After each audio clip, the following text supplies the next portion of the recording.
আসসালামু আলাইকুম রহমতুল্লাহি অবরকাতুহু।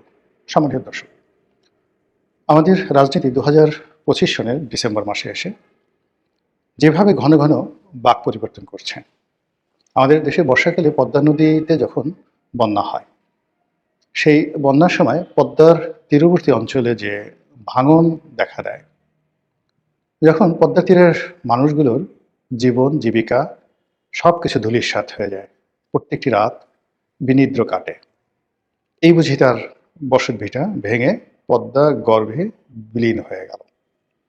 এই যে একটা আতঙ্ক আমাদের পদ্মাপাড়ের মানুষদের, যে সারাটি বছর তাড়িত করে, বর্ষার আতঙ্ক যেভাবে তাদেরকে তাড়িত করে, আর বর্ষা মৌসুমে এসে চারিদিকে যখন প্লাবিত হয় তখন যেভাবে তারা ঠিক ওই বিপদের মধ্যে একেবারে শেষ মুহূর্ত পর্যন্ত বসত ভিটে আঁকড়ে ধরে।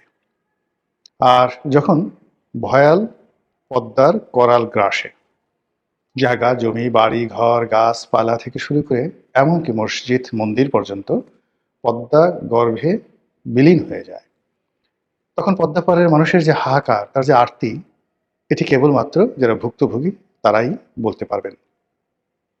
আর যারা কবি সাহিত্যিক তারা সেটা ভাষায় বা লিখনীতে প্রকাশ করতে পারবেন। আমজনতার পক্ষে এটা বোঝা সম্ভব নয়। তদ্রূপ আমাদের এই সময়টিতে পুরো দেশের রাজনীতি এবং রাজনীতির সাথে সংশ্লিষ্ট অর্থনীতি, রাজনীতির সাথে সংশ্লিষ্ট সামাজিক সম্পর্ক, রাজনীতির সঙ্গে সম্পৃক্ত ধর্ম কর্ম, বিয়ে শাদী আচার আচরণ, একেবারে সব কিছু গত 15টি মাসে ঠিক সেই অবস্থায় আছে যেভাবে বর্ষাকালে পদ্মাপাড়ের মানুষ নদী ভাঙনের আশঙ্কায় থাকে। ধরুন, এই গত 15 মাসে যা কিছু ঘটেছে, মেয়ের বিয়ে হচ্ছে, পিতা আওয়ামী লীগ করে, তো পরিস্থিতির কারণে তিনি পলাতক আছেন।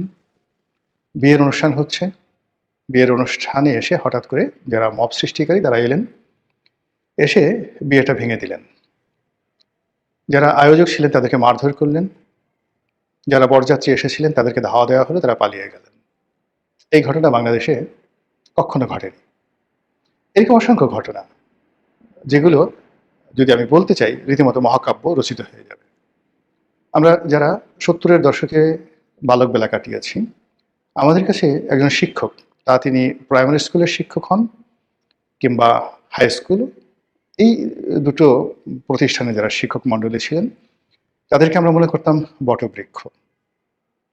আর কলেজে বা বিশ্ববিদ্যালয়ে আমরা যখন পড়েছি তখন শিক্ষক মণ্ডলীদেরকে মনে হতো দূর আকাশের নক্ষত্র মণ্ডলী, যাদেরকে ধরা যায় না, ছোঁয়া যায় না, কাছে যাওয়া যায় না, কেবল দূর থেকে তাদের আলোক বর্তিকার যে বিকিরণ, এটাকে অনুভব করা যায়, এটিকে ধারণ করা যায়। কলেজ এবং বিশ্ববিদ্যালয়ের শিক্ষকদের সম্পর্কে আমরা ওই জমানাতে অমনি মনে করতাম। কোন একজন শিক্ষকের সঙ্গে সামনে দাঁড়িয়ে কথা বলা, তারপরে তার বাসায় গিয়ে খাওয়া দাওয়া করা ইত্যাদি, মানে কলেজ জীবনে, স্কুল জীবনে এগুলো কল্পনাই করা যায় না। আর স্কুলে এবং প্রাইমারি স্কুলে এবং হাই স্কুলে যে শিক্ষকদের সঙ্গে আমাদের মমত্ব হতো, সেটা হলো তাদের পিতৃসুলভ আচরণের জন্য। কেউ হয়তো ক লিখতে পারে, তো খটা লিখতে খুব কষ্ট হচ্ছে, তো অনেক শিক্ষক ঠিক পিতার ভূমিকায় বা মায়ের ভূমিকায় কাছাকাছি এলেন। এবং একইভাবে যারা আরবি পড়াতেন তাদের মধ্যেও ঠিক এরকম পিতৃসুলভ একটা আচরণ ছিল, মাতৃসুলভ একটা আচরণ তাদের মধ্যে ছিল। আশ্রয় দিতেন, প্রশ্রয় দিতেন, শেখাতেন, এবং যার মধ্যে যে গুণাবলীটি রয়েছে, কেউ হয়তো ভালো বাংলা বলতে পারে, কেউ হয়তো ভালো অঙ্ক করতে পারে, কেউ হয়তো খুব ভালো স্পোর্টসম্যান, শিক্ষকরা এই মেধাগুলো প্রাথমিক এবং মাধ্যমিক স্তরে তারা বাছাই করতেন এবং সেইভাবে তাদেরকে প্রমোট করতেন। আমরা সেভাবে দেখেছি, এবং ও কারণে কেউ হয়তো পরবর্তীতে বিশ্ববিদ্যালয়ের শিক্ষক হয়েছেন, ছাত্র থেকে ম্যাজিস্ট্রেট হয়েছেন, এমপি হয়েছেন, মন্ত্রী হয়েছেন, কিন্তু শিক্ষকদের প্রতি সেই শ্রদ্ধাবোধ কখনো যায়নি। কিন্তু এই গত 15 মাসে আমরা দেখলাম যে আমাদের সেই শিক্ষক সমাজকে যেভাবে লাঞ্ছিত করা হয়েছে, অপমানিত করা হয়েছে, তাদেরকে যেভাবে শারীরিকভাবে চড় থাপ্পড় মারা হয়েছে, বেদম প্রহার করা হয়েছে, চেয়ার থেকে তাদেরকে ফেলে দেওয়া হয়েছে ধাক্কা দিয়ে, লাথি দিয়ে, তাদেরকে শিক্ষা প্রতিষ্ঠান থেকে তাড়িয়ে দেওয়া হয়েছে, তাদেরকে পিটানোর জন্য মানে রীতিমতো দাবড়ানি দেওয়া হয়েছে। অনেক শিক্ষক প্রাণ বাঁচানোর জন্য যেভাবে দৌড় দিয়েছেন, পিছনে যদি আপনাকে 10টা শুয়োর কিংবা 10টা পাগলা কুকুর আপনাকে তাড়া করে, তখন মানুষের মধ্যে যে ধরনের একটা প্রাণ ও ভয় তৈরি হয়, গত 15 মাসে এরকম অনেক দৃশ্য দেখতে পাবেন যে আমাদের শিক্ষক মণ্ডলীরা ওইভাবে প্রাণ ভয়ে দৌড় দিয়েছেন। এরকম অসংখ্য ঘটনা, আমি শুধুমাত্র একটা জিনিস বললাম, যেটা আমাদের সমাজের যে বিবর্তন, সেই বিবর্তনটিকে একেবারে মানে প্রাগৈতিহাসিক যুগ, যখন মানুষ উলঙ্গ থাকতো, যখন যৌনতার কোনো বাধা ছিল না, তারপরে খাবার দাবারের মধ্যেও কোনো বাধা ছিল না, কাঁচা মাংস খেত মানুষ, এই যুগটিকে বলা হয় প্রাগৈতিহাসিক। মানে যেদিন থেকে ইতিহাস লেখা শুরু হয়েছে তার আগের জমানা, যেটার ইতিহাস আমাদের জানা নেই। আমরা কল্পনা করতে পারি তারা গাছের ডালে শুয়ে থাকতো বন্যপ্রাণীদের আক্রমণ থেকে বাঁচার জন্য, বন্যপ্রাণীর মাংস খেত, কাঁচা মাংস, এবং তখনও অস্ত্র আবিষ্কার হয়নি, পাথর দিয়ে গুটিয়ে গুটিয়ে লাঠি সোটা দিয়ে তারা প্রাণের শিকার করতো। এই যুগটিকে বলা হয় প্রাগৈতিহাসিক যুগ, এবং ওই সময়টা ছিল মাতৃতান্ত্রিক সমাজ। তো আমরা এই গত 15 মাসে আমাদের জীবনের অনেকগুলো ঘটনা ঘটেছে, যেটার সঙ্গে কোনো ইতিহাসের মিল পাবেন না। ইতিহাসের আগের যে সেই প্রাগৈতিহাসিক যুগ রয়েছে, সেই প্রাগৈতিহাসিক যুগের বর্বরতা আমাদের সমাজে ফিরে এসেছে। এভাবে চলতে চলতে 2025 সনের যে ডিসেম্বর মাস, এটি যখন শুরু হলো, এই ডিসেম্বর মাসে একটার পর একটা ঘটনা ঘটতে থাকলো, এবং সেই ঘটনা ডিসেম্বরের 1 তারিখ থেকে ডিসেম্বর মাসের 25 তারিখ পর্যন্ত যে ঘটনাগুলো ঘটেছে, তার মধ্যে উল্লেখযোগ্য ঘটনা ওসমান হাদির মর্মান্তিক হত্যাকাণ্ড বা মৃত্যু। তো এই হত্যাকাণ্ড বা মর্মান্তিক মৃত্যুকে কেন্দ্র করে অন্য যে ঘটনাগুলো ঘটেছে, সেই ঘটনার রেশ আরো বহুদিন যাবে। এরপরে হঠাৎ করে বিএনপির চেয়ারপারসন, ভারপ্রাপ্ত চেয়ারম্যান জনাব তারেক রহমান, তিনি বাংলাদেশে আসার ঘোষণা দিলেন, এবং তিনি 25 তারিখে বাংলাদেশে এলেন। তার আসার পরে 25, 26, 27, 28 এই 3 দিন বাংলাদেশে, 25, 26, 27, 28 মোট 4 দিন সারা বাংলাদেশে যে ঘটনাগুলো ঘটলো, এটা বিএনপির লোকও কল্পনা করতে পারেনি, আর বিএনপির যারা প্রতিপক্ষ তারা তো একেবারেই কল্পনা করতে পারেনি। পুরো রাজনীতির যেটিকে বলা হয় কোর্স অফ অ্যাকশন, সেই অ্যাকশনগুলো একেবারে এলোমেলো হয়ে গেছে। বিএনপির যারা প্রতিপক্ষ, প্রতিপক্ষ থেকে একটা ব্যালেন্স তৈরি করতো যে আমরা বোধহয় বিএনপির সমান, ফলে সেখানে একটা ভারসাম্য তারা মনে মনে তৈরি করে ফেলেছিল। আর বিএনপি যদিও তাদের যারা প্রতিপক্ষ তাদেরকে কখনো রাজনৈতিক শক্তি মনে করেনি, ফলে এখানে একটা চিন্তা চেতনার মধ্যে একটা ভীষণ রকম ভারসাম্যহীনতা। বিএনপির 35% যারা বিএনপির সাপোর্টার, তারা মনে করে করছেন জামাত, এনসিপি এরা কোনো রাজনৈতিক প্রতিপক্ষ নয়, দল নয়, এদের কোনো ক্ষমতা নেই, কাজেই তাদেরকে কোনো পাত্তা দেওয়া বা তাদের সাথে সমঝোতা করা দরকার নেই, আমরা এমনিতেই ক্ষমতায় চলে আসবো। তারা কেবলই মাত্র কারোর সাথে সংঘাত, দ্বন্দ্ব বা অহেতুক ঝামেলা না জড়িয়ে বর্তমান সরকার যারা চালাচ্ছে তাদেরকে তোয়াজ করে, তদবির করে একটা ইলেকশন অনুষ্ঠানের জন্য সর্বোচ্চ কূটনৈতিক তৎপরতা তারা চালিয়ে আসছিল। তো তারই ধারাবাহিকতায় যখন তারেক রহমান সাহেব আসলেন বাংলাদেশে, এটাও ঘটনা নাকি দুর্ঘটনা, এটি বিএনপির কোনো সিদ্ধান্ত না তারেক রহমান সাহেবের একক সিদ্ধান্ত? এই যে তারেক রহমান সাহেবের বাংলাদেশে আগমন, এটার পেছনে কি ডক্টর মোহাম্মদ ইউনূসের গ্রিন সিগন্যাল, নাকি এটার পেছনে ভারতের গ্রিন সিগন্যাল, নাকি রাশিয়ার গ্রিন সিগন্যাল? এই বিষয়গুলো নিয়ে আলোচনা হচ্ছে, এবং এইগুলো নিষ্পত্তি হওয়া খুবই জরুরি। এর কারণ হলো এই বিষয়গুলোর উপরে আগামী দিনের যে বাংলাদেশ নামক রাষ্ট্র, সেই রাষ্ট্রটির শ্রেণী চরিত্র নির্ভর করছে, যেটা বলছিলাম। তো তারেক রহমান সাহেব আসার পর যেটি হলো, রাজনীতির যে ভারসাম্যটি ছিল এই গত 15 মাস ধরে, সেই ভারসাম্যটি পুরো একেবারে 180 ডিগ্রি অ্যাঙ্গেলে উল্টে গেছে।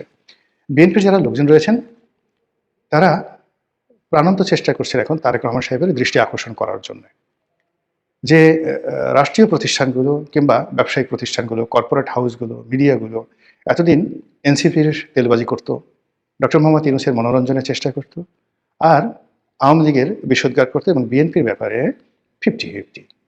তারা এখন ধরেই নিয়েছে যে তারেক রহমান সাহেব প্রধানমন্ত্রী, বিএনপি ক্ষমতায় আসছে, বাকি যে রাজনৈতিক দলগুলো তারা আনাকুম জানাকুম, কাজে তাদেরকে ভুলে গিয়ে একেবারে 100% তারেক রহমান সাহেব বিএনপি বন্দনা, এটিকে এখন বাংলাদেশের সর্বস্তরে শুরু হয়েছে, যা কিনা বিএনপি যারা প্রতিপক্ষ তাদেরকে অপমানিত, লাঞ্ছিত, বিক্ষুব্ধ, ঈর্ষান্বিত করে তুলছে। যারা দুর্বল চিত্তের, বিরোধী পক্ষে যারা দুর্বল চিত্তের, তারা ইতিমধ্যে এলোমেলো হয়ে গেছে, বিরোধী শিবিরে ভাঙন শুরু হয়ে গেছে।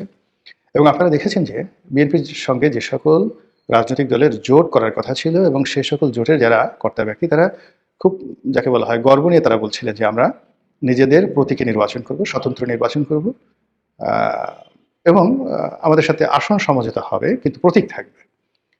কিন্তু এই তারেক রহমান সাহেব আসার পরে তাদের মনে হচ্ছে যে বিএনপির যে জোয়ার এসেছে এখানে ধানের শীষের বাইরে অন্য কোনো প্রতীক নিয়ে, সেটা রাজনৈতিক দলের হোক কিংবা স্বতন্ত্র হোক, অন্য কোনো প্রতীক নিয়ে মাঠে দাঁড়ানো যাবে না।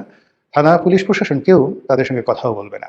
নেতাকর্মীরা তাদেরকে পাত্তা দেবে না এবং জনগণের সামনে যদি তাদেরকে রামধোলাই করা হয়, রাজনৈতিক প্রতিপক্ষ যদি তাদের উপর জুলুম অত্যাচার করে, তাহলে তাদেরকে রক্ষা করার জন্য কেউ এগিয়ে আসবে না। ফলে বিএনপির বাইরে বেশ কয়েকজন নেতা তারা তাদের দল ত্যাগ করে বিএনপিতে যোগদান করে ফেলেছে, যেটা আমরা কল্পনা করতে পারিনি।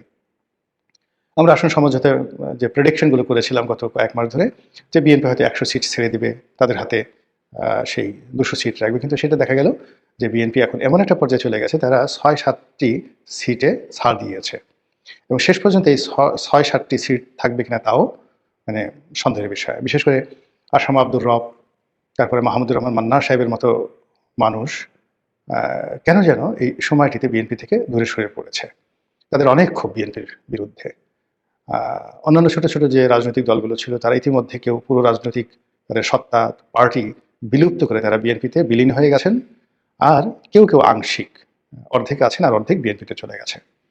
ফলে বিএনপির অভ্যন্তরীণ রাজনীতি এবং জোটগত রাজনীতি, এই রাজনীতিতে অভাবিত ঘটনাগুলো ঘটছে এবং ভারসাম্য নষ্ট হয়ে গেছে। এবং যখনই কোনো একটা জায়গাতে ভারসাম্য নষ্ট হয়, তখন সেখানে হয়তো মানে পাহাড়ের মতো কোনো কিছু একটা উঁচু হয়ে ওঠে, অথবা সেখানে হ্রদের মতো, পুকুরের মতো মাটি দেবে গিয়ে একটা কৃত্রিম হ্রদ তৈরি করে বা একটা ন্যাচারাল সে জলাভূমি তৈরি করে।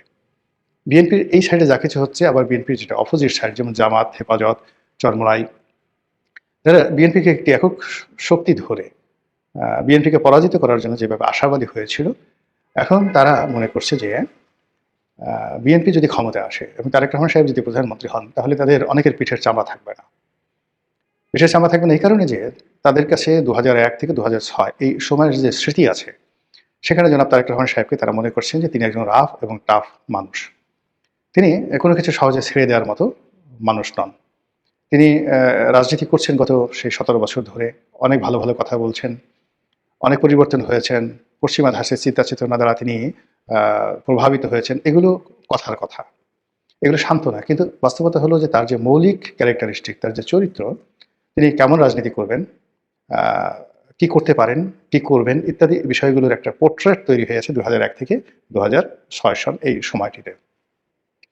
আপনারা যারা হিউম্যান সাইকোলজি জানেন, তারপরে আপনারা যারা জেনেটিক ইঞ্জিনিয়ারিং, মানুষের শরীর গঠনের প্রকৃতি জানেন, তারা নিশ্চিতভাবে বলতে পারে যে মানুষের যে অভ্যাস, মানুষের যে চরিত্র, মানুষের যে ক্যারেক্টারিস্টিক্স কিয়ামতের দিনও পাল্টায় না। যারা দুনিয়াতে মিথ্যা কথা বলে, তারা কিয়ামতের দিন হাসরের নাসরের ময়দানে আল্লাহর সামনে দাঁড়িয়ে মিথ্যা বলবেন। আল্লাহ বিভিন্ন সাক্ষী হাজির করবেন, এমনকি ওই সমস্ত লোকদের হাতের জবান খুলে দেবেন। হাত বলবে যে ও চুরি করেছে, ঠোঁট বলবে ও মিথ্যা কথা বলেছে, যৌনাঙ্গ বলবে ও জেনা করেছে, কিন্তু তারপরে সে মিথ্যা কথা বলবে যে না, আমি এগুলো করিনি। এইগুলো মানুষের নফস। তো কাজেই বিএনপি এবং তারেক রহমান সাহেবকে যদি আপনাকে মূল্যায়ন করতে হয় ইন্টেলেকচুয়ালি, তাহলে তাদের যে অতি শাসন কাল, বিএনপির যে 1991, 2001 এই দুটো শাসনকালকে যদি আপনি ধরেন, তার চাইতে 10% প্লাস মাইনাস হবে, নট মোর দ্যান দ্যাট।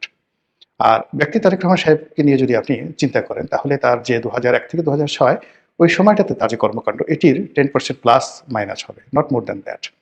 আর যেহেতু তার বয়স হয়েছে, এখন তার বয়স 60 বছর, কাজে এই সময়টিতে তিনি তার যৌবনের মতো এত মানে দুর্গম গতি নিয়ে, দুর্দমনীয় মনোভাব নিয়ে অনেক কিছু করতে পারবেন না। ফলে তার দলকে নিয়ন্ত্রণ করা তার জন্য আসলে সমস্যা হয়ে যাবে। অধিকন্ত অতীতে যেমন তার নিজের দলের মধ্যে একটা ব্যালেন্স ছিল, সেখানে অনেক প্রবীণ প্রাজ্ঞ রাজনীতিবিদ ছিলেন যারা এখন নেই। আর এখন যে সকল তরুণ সম্প্রদায় আছেন, তারা অতীতের তরুণদের চাইতে ভালো নন। এখানে নিশ্চিত বলা যায় কোনো দিক থেকেই 2001 সনে যারা তরুণ ছিলেন বিএনপিতে, তরুণ তুর্কি ছিলেন, তাদের যে যোগ্যতা, অভিজ্ঞতা, দেশপ্রেম, শিক্ষা দীক্ষা ছিল, সেই তুলনায় এখন যারা তরুণ আছেন তারা অনেক বিলো স্ট্যান্ডার্ডের।